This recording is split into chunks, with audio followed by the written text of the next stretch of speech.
I was 45 and he was 29.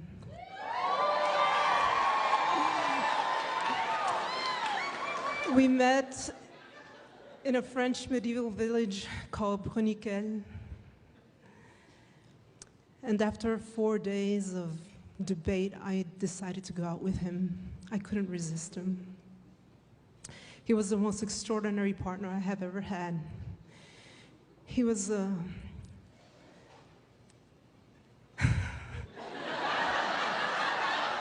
I am so nervous. Okay, so let me look at somebody I know here. He was a painter and a sculptor. He loved Roman architecture, and he was building his own house with a patio and a fountain in the middle with columns.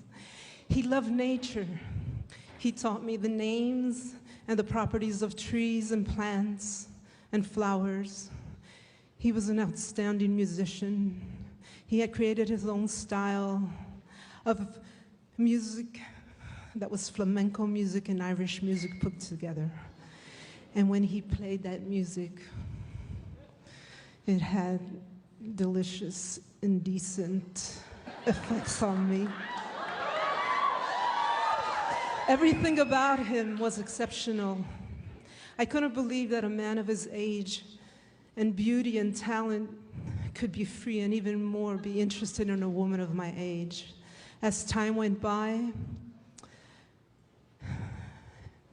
he was more and more exceptional. I couldn't understand really what was happening.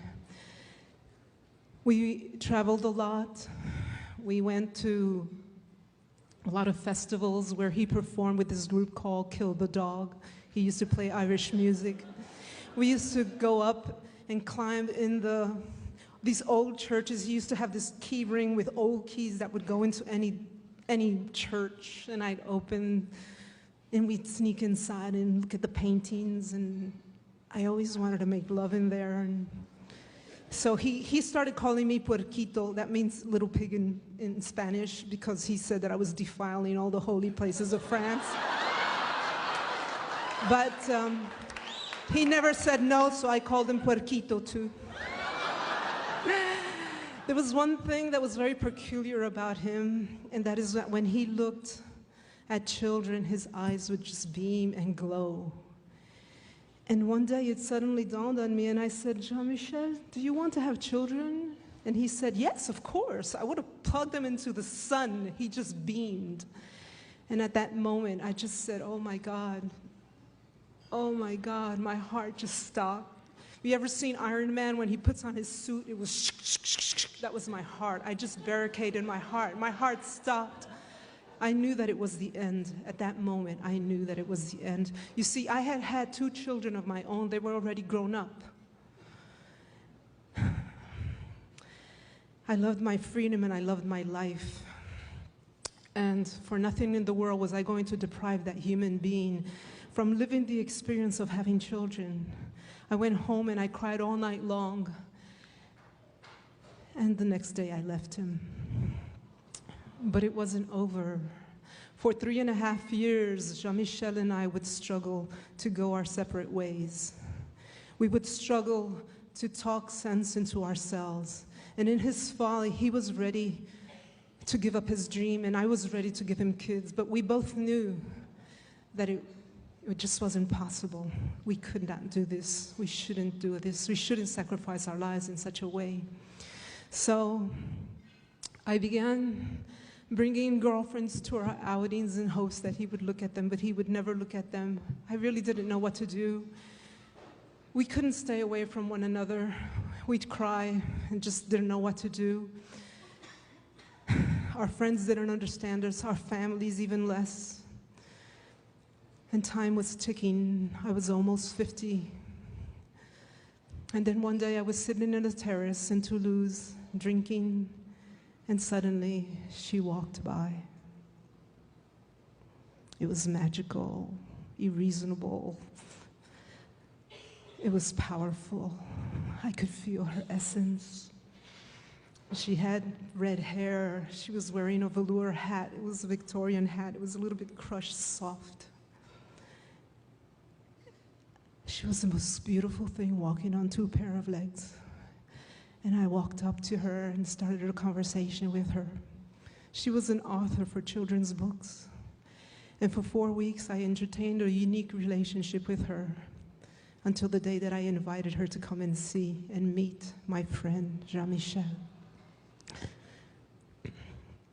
When they crossed, when their eyes met, and I saw his smile, I knew that it was good. It was good. It was good. I had arranged for a girlfriend to call me and tell me there was an emergency so that I could leave. He knew. And I hugged him, he hugged me, he wouldn't let me go. He said to me, don't leave me. But I just said, just be free. Make your dreams come true, be free. Even without me, just be free. So I turned around to never return. I walked away. They called me the next day. They called me dozens of times. I changed my phone. I moved away, and I didn't see him for 4 years until one day I took the phone and I picked up the phone and called him and told him I was coming. He was exposing in a nearby village. And as I walked into the gallery, I saw that 4 years had gone by, and this beautiful little redhead came running out with curly hair, and she ran towards me as if she had known me all her life, with the beautiful green eyes, and she said to me in French, "C'est toi la fée, c'est toi la fée." That means, "Are you the fairy